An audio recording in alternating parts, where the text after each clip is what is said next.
Welcome to Learning Gateway.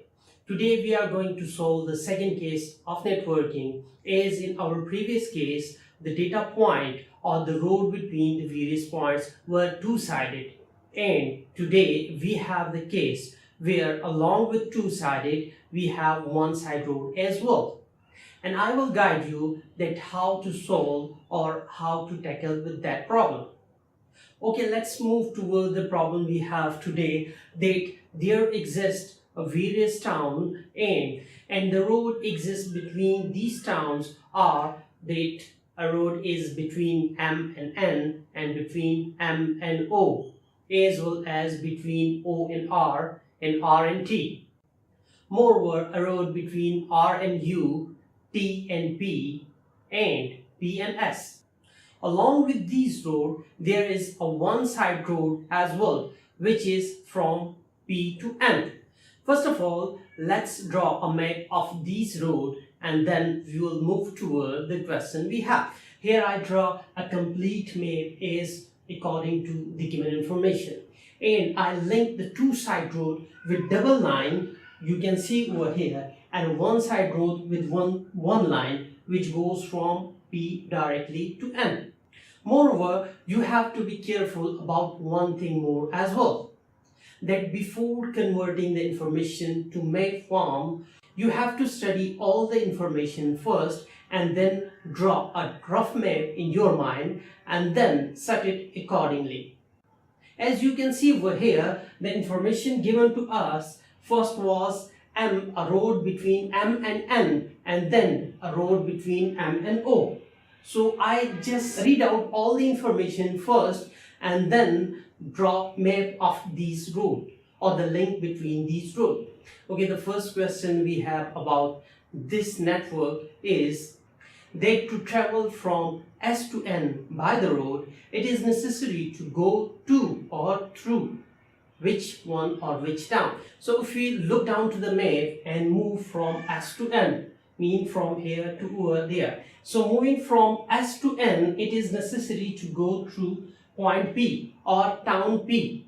Therefore, the correct answer we have, that is option B, which is P. The second question is that if a rock slides temporarily make the road between O and R impassable, then in order to arrive M from U, the bike would have to go through the total of how many towns beside M and U. Okay, let's cut out the road between O and R and then we will move from M to U or from U to M.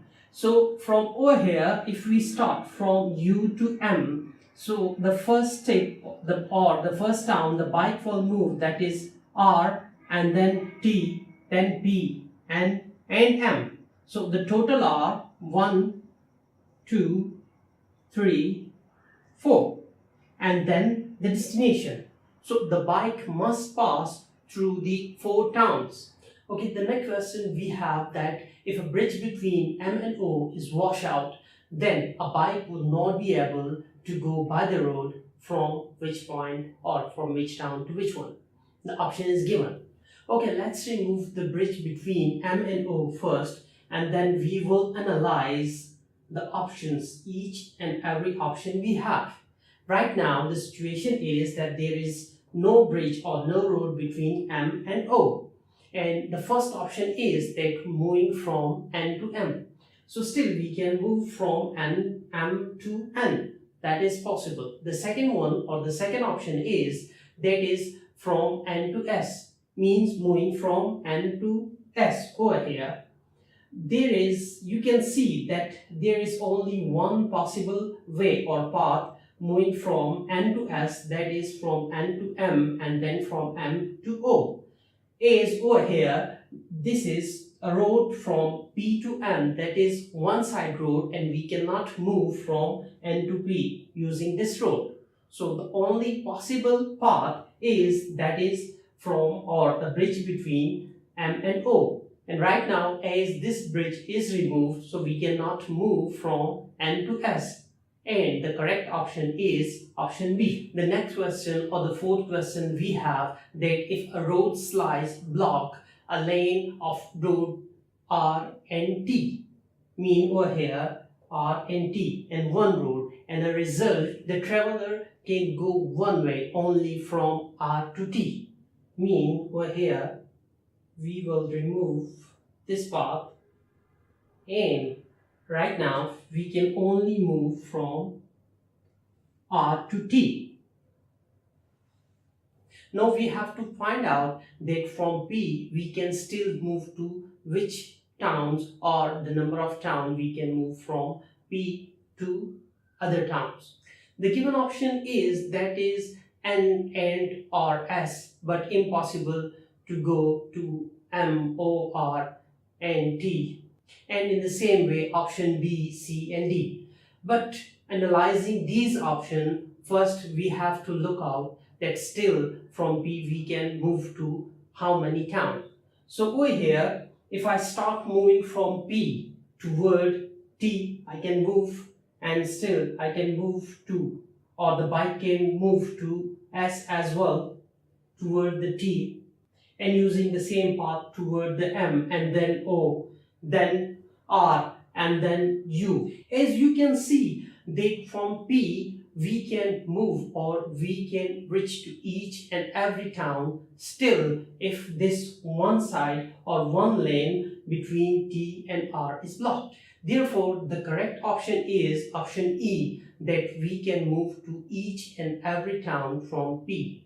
Okay, let's move to the last question of this problem, that is if M is lower and T is higher on mountain, and N, P and R are at the same altitude. Okay, let's enter these information first.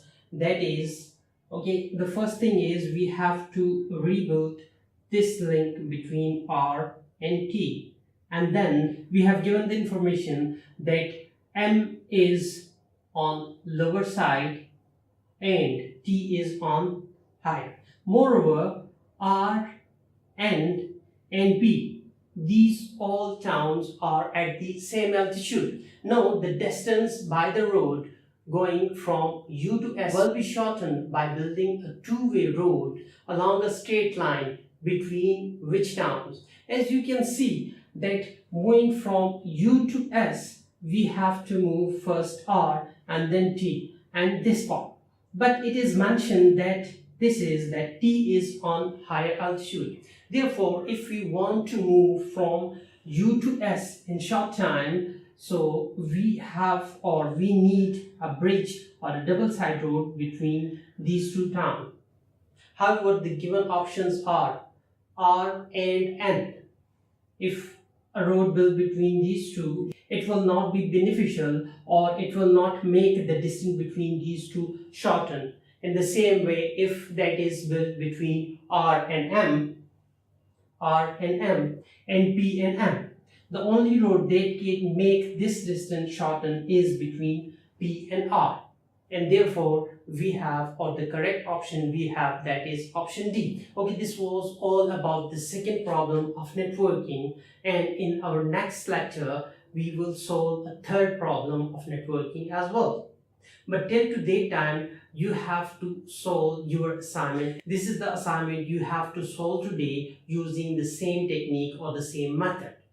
You have to build, or you have to draw the link between these various cities, and then you have to answer the questions we have about that. Thank you for being with us. See you in next lecture.